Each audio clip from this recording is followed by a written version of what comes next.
ପୂର୍ବ ଦିନ କୁମାର ପୂର୍ଣ୍ଣିମା ହେତୁ ରାତିରେ ଶୋଇଲା ବେଳେ ପ୍ରାୟ 4ଟା ବାଜିଥିଲା। ସମସ୍ତେ ଏପର୍ଯ୍ୟନ୍ତ ଶୋଇଛନ୍ତି। ମୁଁ ବ୍ରେକଫାଷ୍ଟ ପ୍ରିପାରେସନ୍ କଲା ପରେ ସମସ୍ତଙ୍କୁ ଉଠେଇ ନେଇଥିଲି। ଏଠି ଏ ଡିସାଇଡ୍ ହଉଥିଲେ କି ସିନେମା ଆଜି ଯିବା ନା ନାହିଁ। ଫାଇନାଲି ଡିସାଇଡ୍ ହେଇଗଲା ମୁଭି ଆଜି ଯିବା। ସମସ୍ତେ ବ୍ରେକଫାଷ୍ଟ କରିନେଲେ, ତାପରେ ରେଷ୍ଟ ନେଉଥିଲେ। ସେତିକି ଭିତରେ ମୁଁ ମୋର ଲଞ୍ଚ ପ୍ରିପାରେସନ୍ କରି ନେଇଥିଲି। ଆଜି ଥିଲା ଦହି ପଖାଳ ସହିତ ଦଳାଦଳିର ଆଇଟମ୍। ଟିକଟ ମଧ୍ୟ ହୋଇଯାଇଥିଲା। ଘର ସବୁ କାମ ସାରି ଫିନିକ୍ସ ମଲରେ ପହଞ୍ଚିଲା ବେଳେ ଇଭିନିଂ 6ଟା ବାଜି ଯାଇଥିଲା।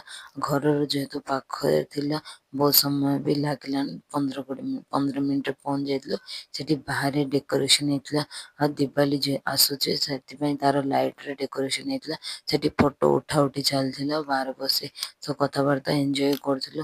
ତାପରେ ଭିତରକୁ ଯାଇ ଟିକେ ବୁଲାବୁଲି କରୁଥିଲୁ।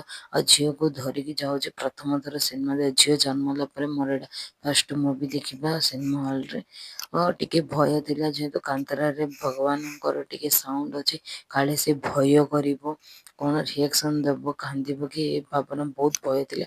ସେଥିପାଇଁ ଆଗରୁ ହଜବେଣ୍ଡ ମନା କରୁଥିଲେ ଯିବେନି, କିନ୍ତୁ ବି ପଜିଟିଭ ଭାଇବ୍ ସହିତ ହଜବେଣ୍ଡ ୱାଇଫ୍ ଏଗ୍ରି ହେଇକି ମୁଁ ତ ପୁରା ଏଗ୍ରି ଥିଲି। ନାଇଁ କିଛି ହବନି, ବି ପଜିଟିଭ ଭାବନା ନେଇକି ଏ ପିଲାକୁ ଧରି ଯାଇଛୁ, ଭାବୁଛୁ ସବୁ କିଛି ଓକେ ହବ। ଫାଇନାଲି ମୁଭି ଟାଇମ୍ ବି ହେଇଯାଇଥିଲା। ଆମେ ହଲ୍ ଭିତରକୁ ଏଣ୍ଟ୍ରି କରିବା ପାଇଁ ଟାଇମ୍ ଆସିଯାଇଥିଲା। ହଲ୍ ଭିତରକୁ ବି ଏଣ୍ଟ୍ରି କରିନେଲୁ। ମୁଭି ଷ୍ଟାର୍ଟ ହେଇଯାଇଥିଲା। ଭିତରେ ଇଣ୍ଟେରିୟର ଦେଖନ୍ତୁ ବହୁତ ବଢ଼ିଆ ହେଇଛି। କାର୍ଟୁନ ଥିମ୍ରେ ଥିଲା। ସିଟ୍ ବି ବହୁତ କମ୍ଫର୍ଟେବଲ୍ ଥିଲା। ଆଉ ଝିଅ ତ ଏଠି ଦେଖୁଛନ୍ତି ଅନଉଛି, ଆଉ ଟିକେ ସମୟ ପରେ ସେ ଶୋଇଯିବ। ଇଣ୍ଟରଭାଲ୍ ପରେ ପର୍ଯ୍ୟନ୍ତ ସେ ଶୋଇଛି, ପ୍ରାୟ ଟାଇମ୍ ସେ ଶୋଇଛି। ତ ମୋତେ ଆଉ ବେଶୀ କିଛି ଭୟ ରହିଲାନି ସେ ମୁଭିର ସାଉଣ୍ଡରେ। ଡରିବ। ମୁଭି ଷ୍ଟାର୍ଟ ବି ହେଇଯାଇଥିଲା।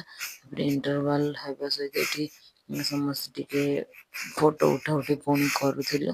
ଆଉ ତାପରେ ଫାଇନାଲି ମୁଭି ସରିଗଲା।